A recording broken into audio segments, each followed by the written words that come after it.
Okay, so let's go on to next step, properties of hydrogen. And today we will do two topics. One that is properties of hydrogen, and the second one we are going to do hydrides. Okay. Now when we are talking of properties of hydrogen, number one, it is a colorless, tasteless, and odorless gas.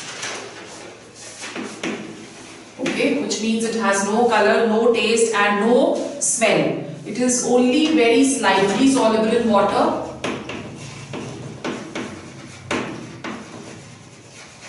It is very slightly soluble in water, and you can say approximately 2 volumes of hydrogen that is soluble in 100 volumes of water. Okay, so this is what is going to be the characteristic over here. Then number 3, it is going to be the lightest of all elements. It is the lightest of all elements of the periodic table, and it is diatomic in nature with a Poisson ratio of 1.40. You know what Poisson ratio is? That is Cp upon Cv, and because of this numeric number over here, or the numeric figure over here, the gas, it gets a diatomic structure.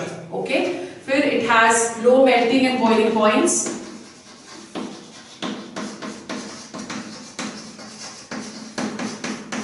It has low melting and boiling points, and boiling point is approximately 20.5 Kelvin, and the melting point, that is 14 Kelvin.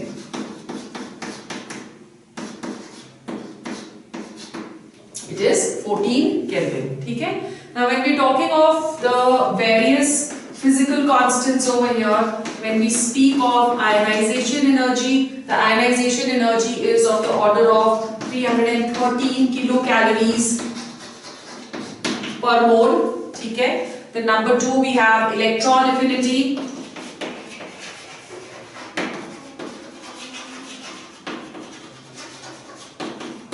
Electron affinity, that is of the order of 173 kilocalories per mole. ठीक है. फिर उसके बाद we have electronegativity. The electronegativity has a value of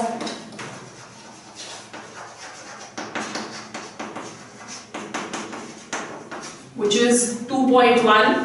ठीक है. And then we have critical temperature, that is very low,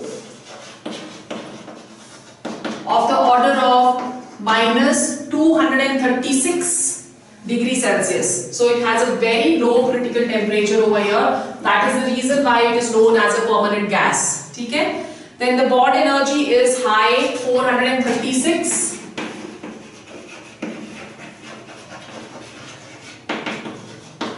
The bond energy, that is going to be 436 kilojoules per mole, and the bond length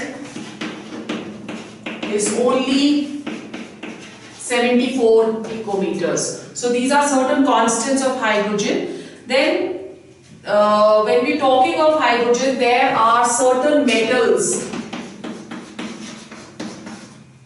like palladium and platinum, iron, etc. They have a tendency to absorb hydrogen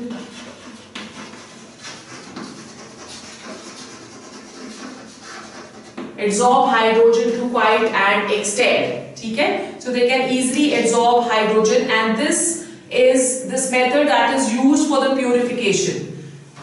Why? Because it is only the pure hydrogen that can be absorbed, and this process that is known as what? It is known as occlusion.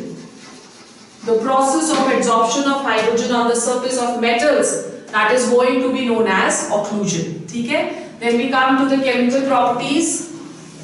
Number 1, when we are talking of combustion, it is seen that the gas that is going to be a combustible gas, and it burns with a blue flame. Right? It is going to burn with a blue flame. Then it does not support combustion.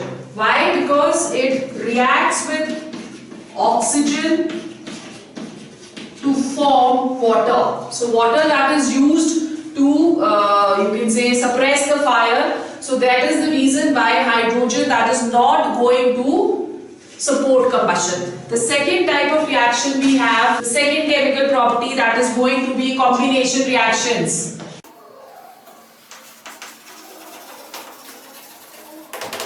The second property, that is combination reactions. Now hydrogen, when we see, it is not a very reactive metal. So it does not readily combine with other elements, you can say, with ease. So there are certain drastic conditions which have to be used. For example, when we are talking of hydrogen as such, hydrogen can only be dissociated into atomic hydrogen at a very high temperature of 5000 Kelvin. Okay?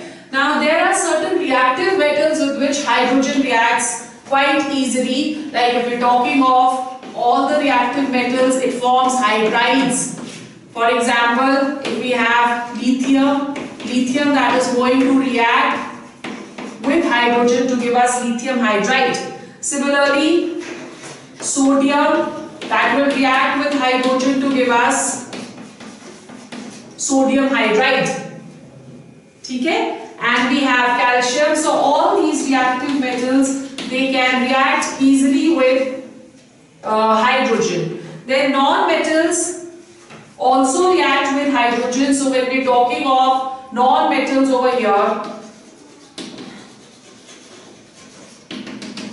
if it is reacting with halogens, it is going to form respective halides of the type 2HX, where X that can be fluorine, chlorine, bromine or iodine. Okay? However, the reactivity that will decrease in the order, fluorine is going to be most reactive, then chlorine, then bromine and then iodine. The reason behind that is that fluorine has the lowest value of bond dissociation energy over here, and iodine that is going to have the maximum value of bond dissociation energy.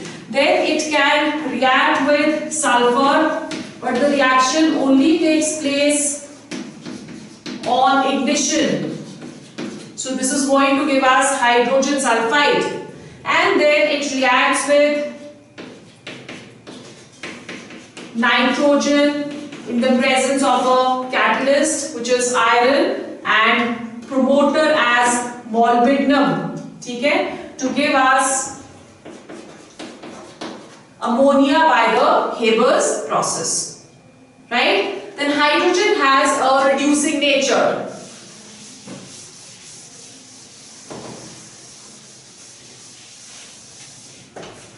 The reducing nature of hydrogen is because it has a great affinity for oxygen.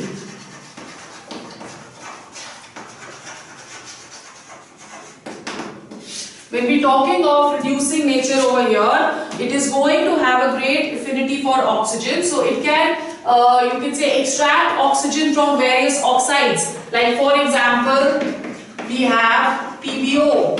So PbO is, hydrogen has a tendency to reduce PbO into the metallic state of lead. Okay? In a similar manner, if we have copper oxide plus hydrogen, this is going to give us copper plus water. Okay? Then the oxides of strongly electropositive metals, such as that of alkali and alkaline earth metals, they cannot be reduced by hydrogen. So, alkali metals, oxides, and alkaline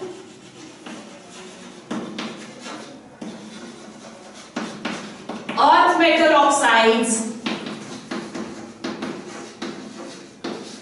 they cannot be reduced by hydrogen. Okay, these are not reduced by hydrogen. When we are reacting these the olefins or the alkenes or the unsaturated compounds, they are reacted with hydrogen, they are converted into saturated compounds, and this phenomenon that is known as hydrogenation of alkenes and alkynes, right? So for example, we have CH2 double bond CH2. So reduction can take place in presence of palladium to give us CH3 and CH3. In a similar manner, if we have acetylene plus hydrogen in presence of palladium or nickel, this is also going to get reduced to the corresponding alkanes. So it has a tendency to reduce the alkenes and alkynes to their respective alkanes, right? Then when we are talking of reaction with carbon monoxide, in case of carbon monoxide, it is going to form its respective alcohol.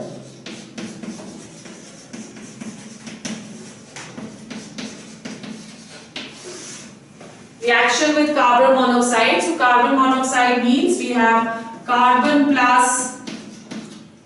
monoxide plus H2. The reaction that takes place at 700 Kelvin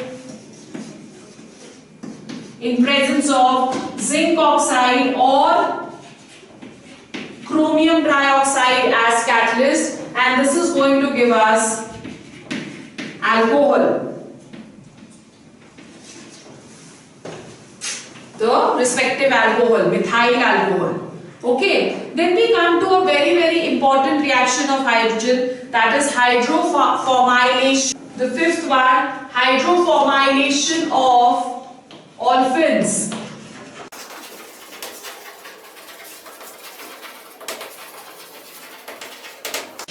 Hydroformylation of olefins to aldehydes. Now olefins, they can combine. Olefins are what? Alkenes. So if we are having alkenes of the type RCH double bond CH2, this can combine with hydrogen in presence of carbon monoxide to convert them into aldehydes. So we have RCH2, CH2 and CHO. And the aldehyde is also going to have one carbon atom extra than what was present in the reactants. Okay? Now this, when is reacted with hydrogen further, reduction of this takes place to the respective alcohol. So we are going to get over here OH. Okay? So alkene is first converted into aldehyde with reaction with hydrogen and carbon monoxide, and then further when we are reacting with the hydrogen over here, we are going to get the respective alcohol. Okay? Then we have a lot of industrial applications of alcohols, of hydrogen. So let's go on to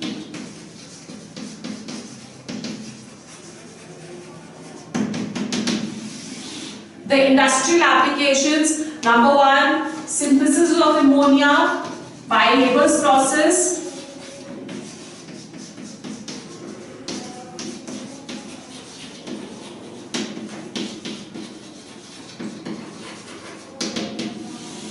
Synthesis of ammonia by Haber's process. So यहाँ पे we have N2 plus 3H2, again in presence of, as I just said, Fe as the catalyst. The reaction is highly exothermic, so the reaction that takes place at low temperature and it is going to take place at high pressure to give us ammonia. This is the industrial preparation of ammonia which is done. Then we have manufacture of methyl alcohol. Manufacture of methyl alcohol.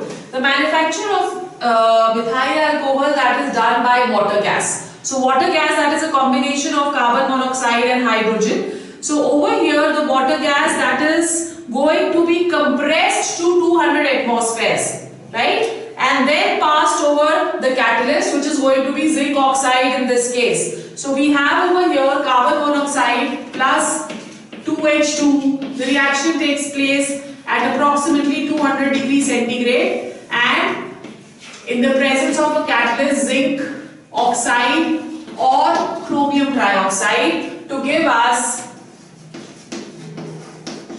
methyl alcohol, right? So this is what the manufacture of methyl alcohol, that is another reaction over here. Then we have manufacture of hydrogen chloride. Combination of hydrogen plus chlorine, that is going to give us 2HCl, and this hydrogen chloride which is formed over here, that is going to be absorbed in water.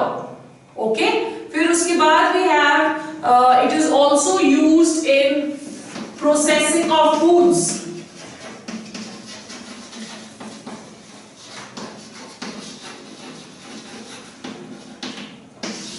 Processing of foods, which means that the unsaturated fats, they are going to be converted into solid fats. So oils, when they are hydrogenated in presence of H2O, that is going to give us solid fats or Vanasrati ghee. Okay, so this is one very major importance of hydrogen over here. And then it is also used as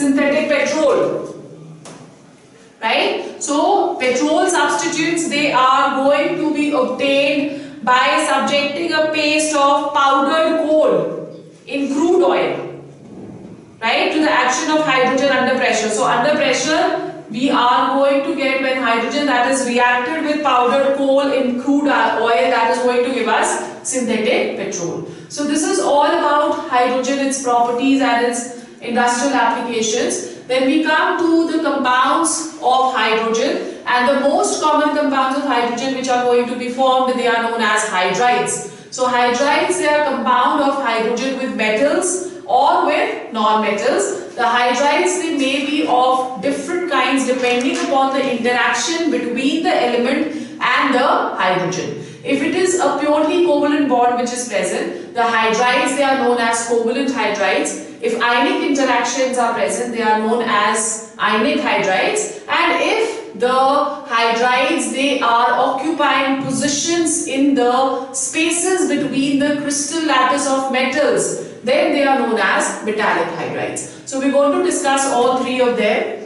Okay, so let's go on to the first type of hydrides. Basically, what are hydrides? Hydrides, they are binary compounds.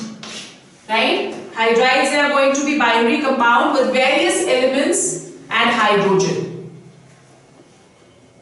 Okay? Now in all of these, hydrogen that is going to have an oxidation number of -1. And it depicts its electronegative nature just like the halogens. So the first one which we are going to discuss over here, they are known as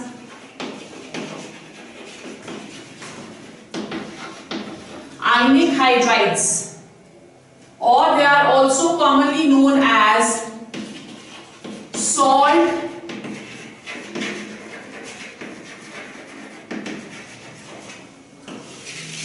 salt-like hydrides, right? So when we're talking of ionic hydrides, these are the hydrides of hydrogen with highly electropositive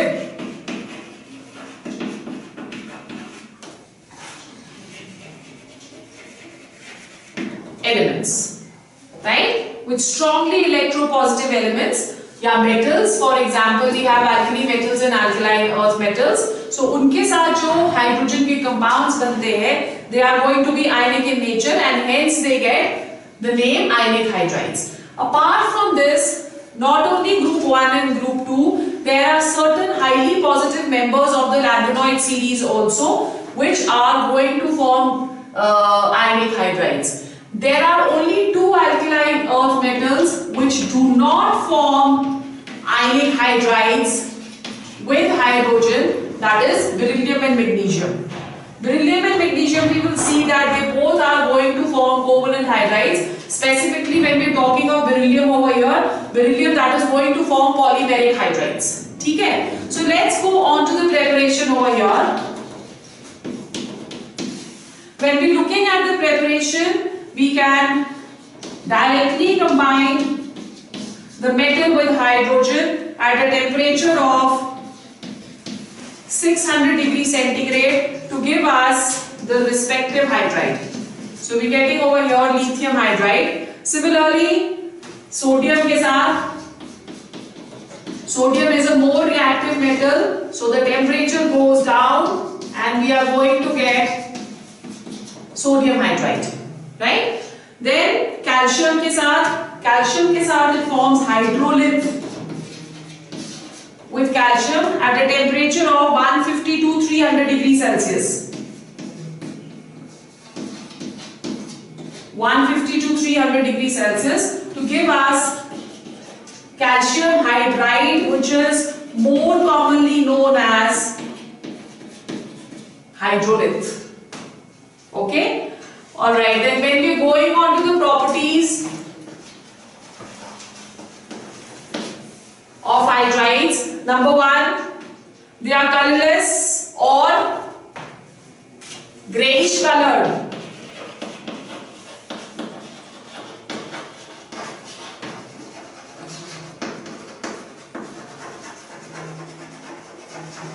They are going to be colorless or grayish colored crystalline solids,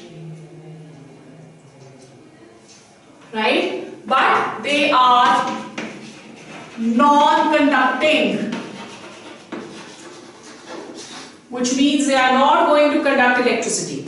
Okay? Then they have high melting and boiling points, obviously, because the forces of attraction over here, they are strong electrostatic forces. So high melting and boiling points, because the forces of attraction, they are going to be stronger electrostatic forces of attraction. Now over here, they can conduct electricity in molten state, liberating hydrogen at the anode. So if you are having lithium hydride, this is going to dissociate into Li positive plus H negative. So if you are looking at the reaction at the cathode, तो reaction cathode पे क्या होगी? Li positive minus plus 1 electron to give us Li, and if you are looking at the reaction of anode, 2H negative minus 2 electrons to give us hydrogen at the anode, right? Now they can undergo redox reaction with water to produce hydrogen and basic solution. So when we are looking at reaction with water, we have lithium hydride plus H2O. It is going to give us LiOH plus hydrogen. So it is going to undergo redox reaction over here, oxidation reduction reaction, in order to liberate hydrogen. They are going to have very high heat of formation. That is because electrostatic forces of attraction, they are present. So the formation of ionic bonds, we need a lot of energy. Okay? Then when we are talking of stability, when we are talking of order of stability of ionic hydrides,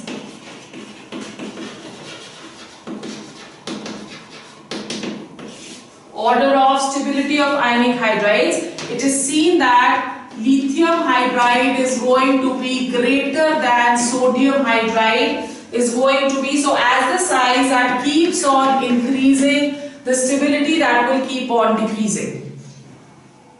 Okay? So stability decreases as the size that will keep on increasing over here. So lithium hydride, then sodium hydride, then potassium hydride, then we have rubidium hydride and cesium hydride. When we are going to alkaline earth metals, beryllium and magnesium, they do not form. So we have calcium hydride, strontium hydride and barium hydride. So this is going to be the stability.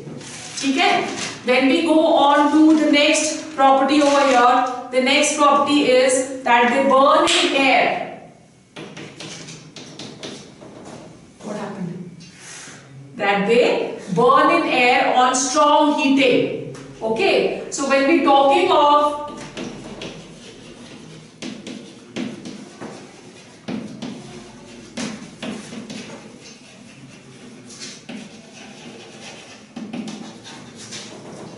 strong heating. So when we are talking of any metal hydride over here, MH2, when we are heating it, it is going to give us M plus H2. Now when this metal which is formed over here, it is going to react with oxygen to give us metal oxide, and hydrogen will react with oxygen to give us water.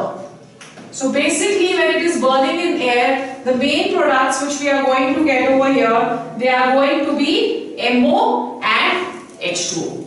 Okay, so oxide of the metal and the hydrogen, that is what going to be the product. Then we come to hydrides. They are going to react with various compounds, like it can react with water, it can react with ethyl alcohol, it can also react with carbon dioxide. Okay, so let's go on to the uses of, when we talking of uses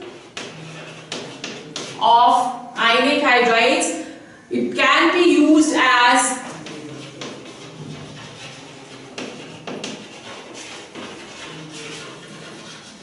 reducing agents, it is used as solid fuels,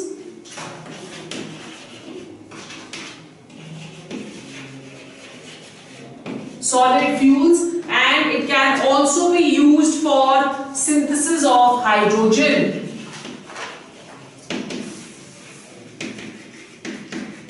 So these are the uses. Then we go on to the next kind of hydrides, which are the covalent hydrides. The second type of hydrides which we have,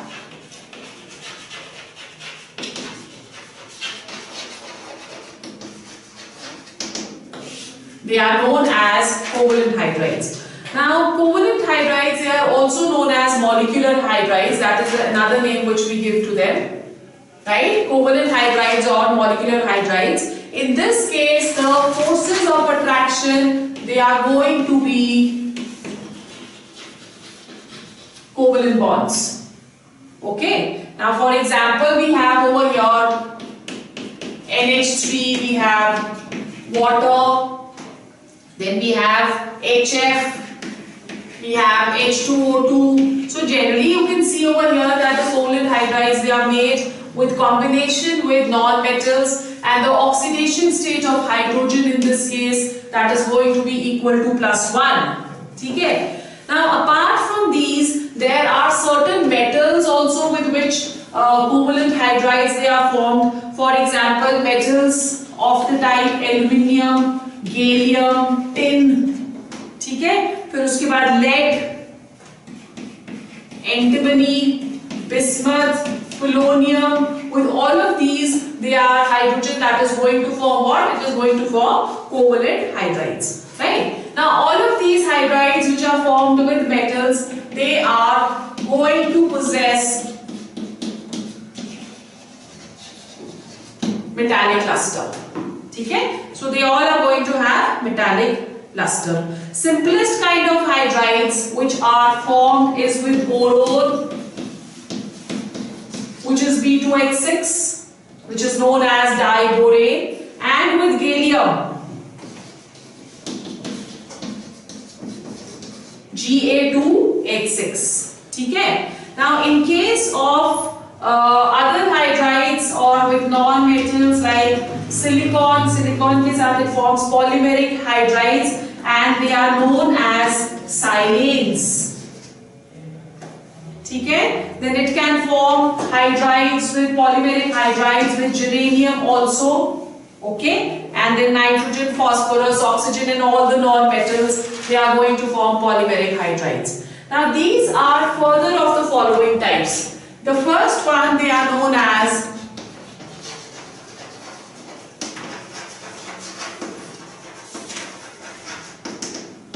electron deficient. Now what do we understand by electron deficient molecular hydrides? They are going to have less electron than its octet. Okay, so they have electrons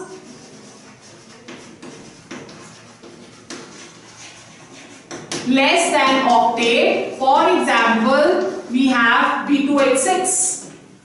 So in case of B2H6, its monomer unit, that is going to be BH3. So it has 6 electrons in the outermost shell. Therefore, they are said to be electron deficient molecular hydrides. Then we have number 2. Electron precise precise molecular hydrides which are going to have 8 electrons in the outermost shell. So the octet over here is complete.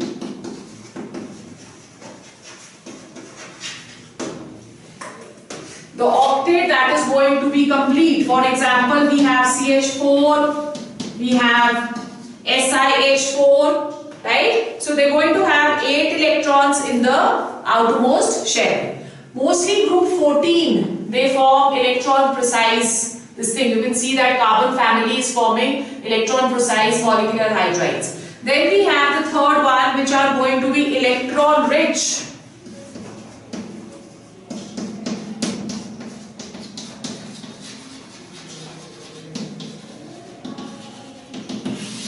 Electron rich.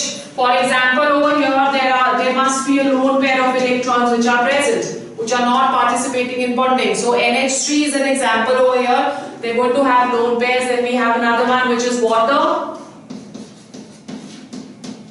So this is also going to have lone pairs. So these are known as electron rich hydrides. Okay? Now the hydrides, they can be generally obtained by direct combination with the non-metals. Like for example, we are saying that N2 plus 3H2 to give us 2NH3, right? And in a similar manner, if we are having halogen to give us 2HX. So these are hydrides which can be formed by direct combination. Is it clear? Okay, so this is the type how we can prepare certain kind of hydrides. Then we have another hydrides which are known as boron hydrides.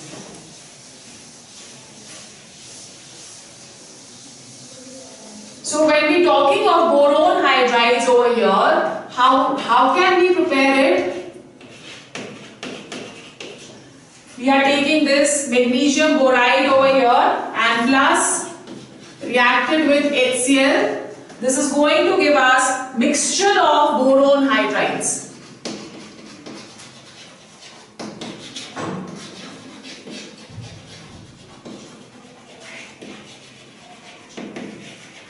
They are going to give us mixture of boron hydrides. Then we have over here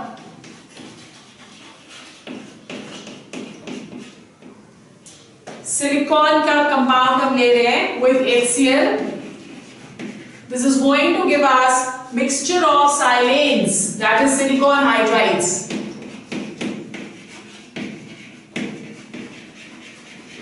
This is going to give us mixture of silanes which are known as silicon hydroxides. ठीक है? So this is how we can generally form the hydrides. Let's go on to the properties. When we're looking at the properties of hydrides, they are held together by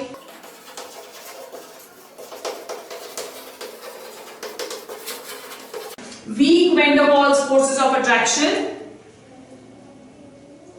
right? Or in certain cases, hydrogen bonds may also be present. So because of this, they either exist as gases or they exist as liquids. Okay? Now they have very low electrical conductivity.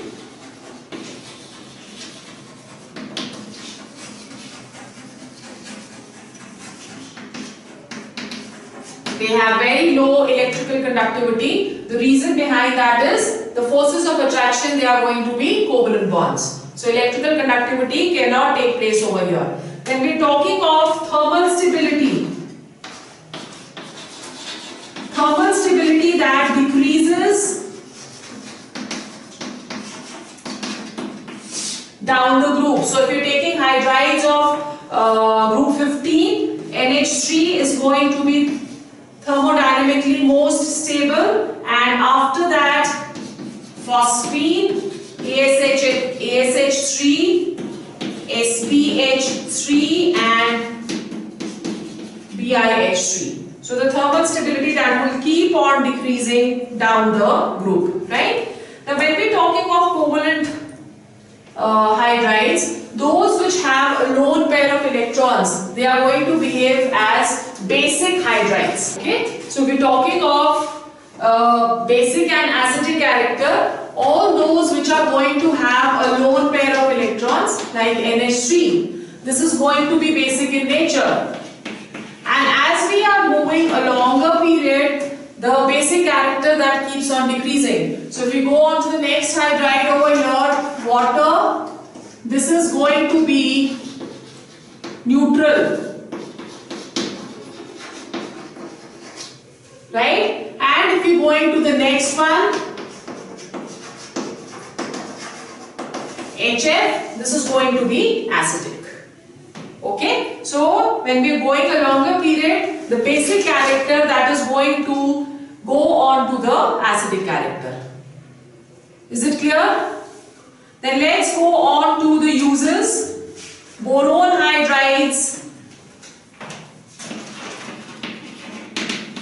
they are used as high energy fuels.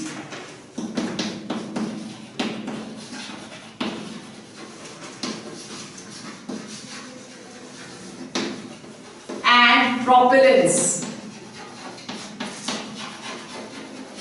They are going to behave as high energy fuels and propellants. Then number 2, NH3, that is a source of hydrogen.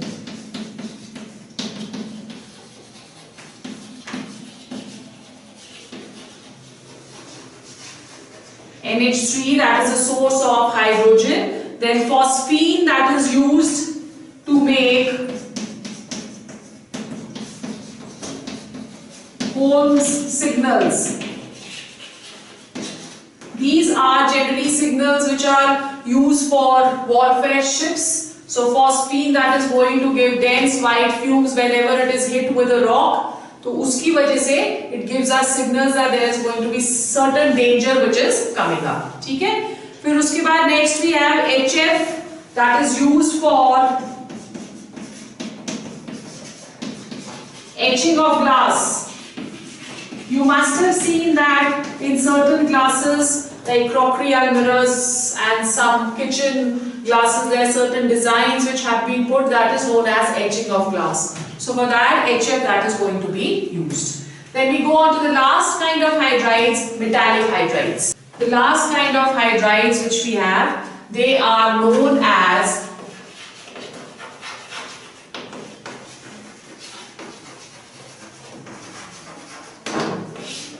metallic hydrides. Now, metallic hydrides, they are compounds which are going to consist of transition metals and hydrogen.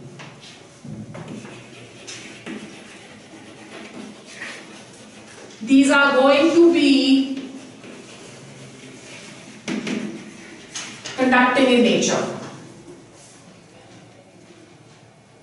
Okay, so transition metals and inner transition metals, they are going to combine with hydrogen to give us these kind of hydrides. Generally, it is seen that the metals of group 7, 8 and 9, they do not form hydrides. And this is known as the hydride gap, which is when we're traveling from 3 to 6, they are all forming hydrides, then 7 to 9, they do not form hydrides, then 10, 11, 12 again form hydrides. So this groups in the middle, 7, 8 and 9 over here, they are that particular group or that particular portion of the periodic table that is known as hydride gap. Okay? So over here, regions of periodic table from group 6 to 9, they are known as a hydride gap. Now these hydrides, they are prepared by direct adsorption of hydrogen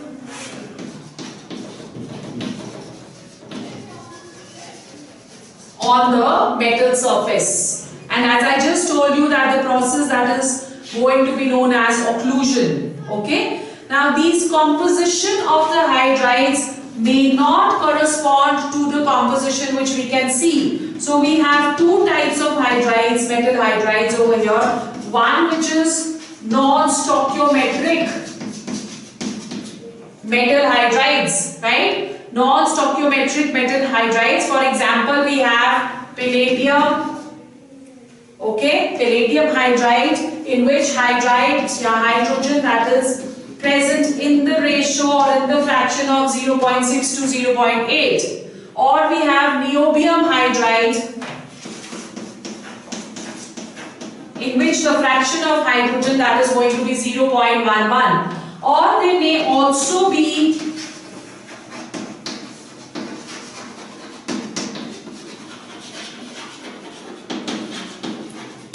stoichiometric hydrides. Now stoichiometric hydrides are of the type we have scandium hydride, we have ytterbium hydride, or you can have lanthanum hydride and so on. Okay? So these are going to be stoichiometric. Then let's go on to the properties. When we are looking at the properties over here, number one, they are black, powdery,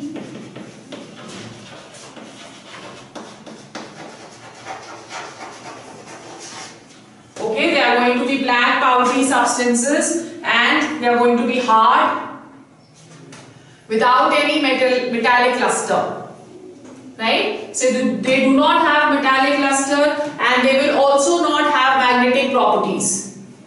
Okay, so these hydrides, they do not have metallic properties. They are good conductors of electricity. We've already written over here that they are going to be conducting in nature. And the density of these hydrides, they are lower.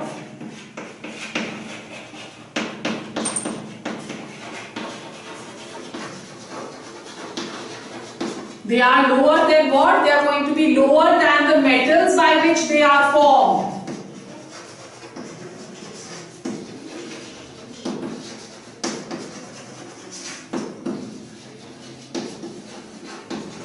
For example, if we are taking lanthanum hydride over here, then the density of lanthanum that is going to be greater than the density of lanthanum hydride. ठीक है?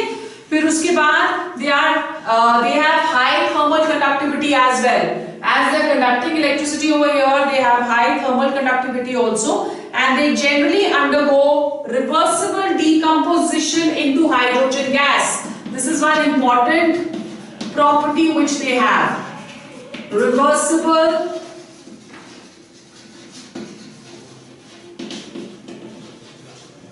decomposition into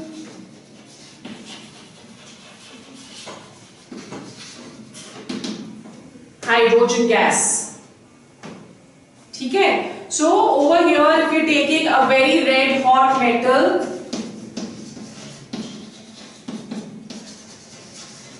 and we are reacting it with hydrogen, this is going to what we are doing over here is, when we are mixing them we have to bring down the temperature. When occlusion that is going to take place. ठीक है? जब occlusion होती है तो we are going to get a hydride which is known as interstitial hydride. Initially they were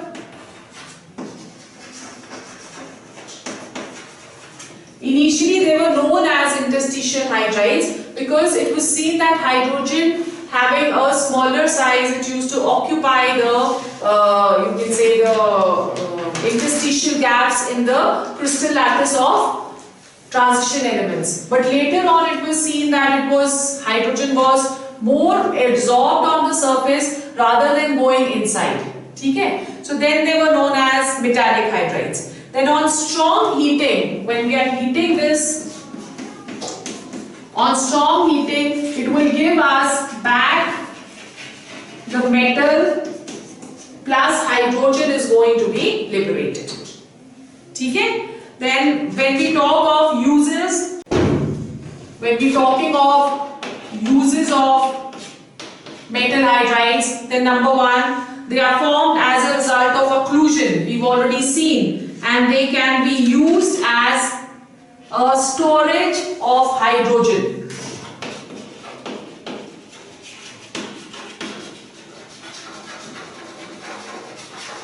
They are going to be used as storage of hydrogen.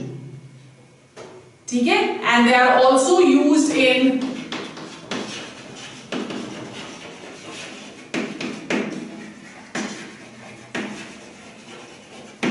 catalytic reduction. Right? Then apart from all of these, we have also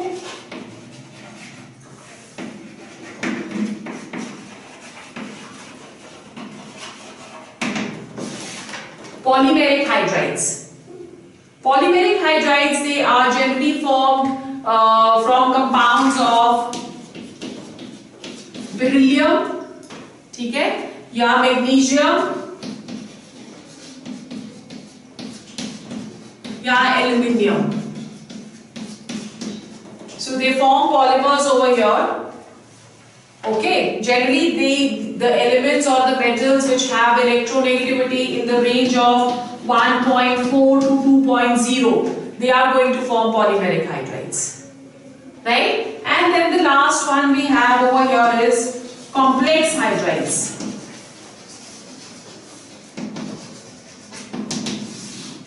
Complex hydrides, they are compounds which are going to contain hydride ion as a coordinated complex, right? Like for example, we have lithium aluminium hydride or sodium borohydride. Okay, so these are going to be present as in this the hydride ion that is going to be coordinated to the metal atom. So this is all about hydrides and today's lecture. Now tomorrow we are going to go on to types of hydrogen, and then we have two compounds which have to be done in this chapter. One is water and the other one that is hydrogen peroxide.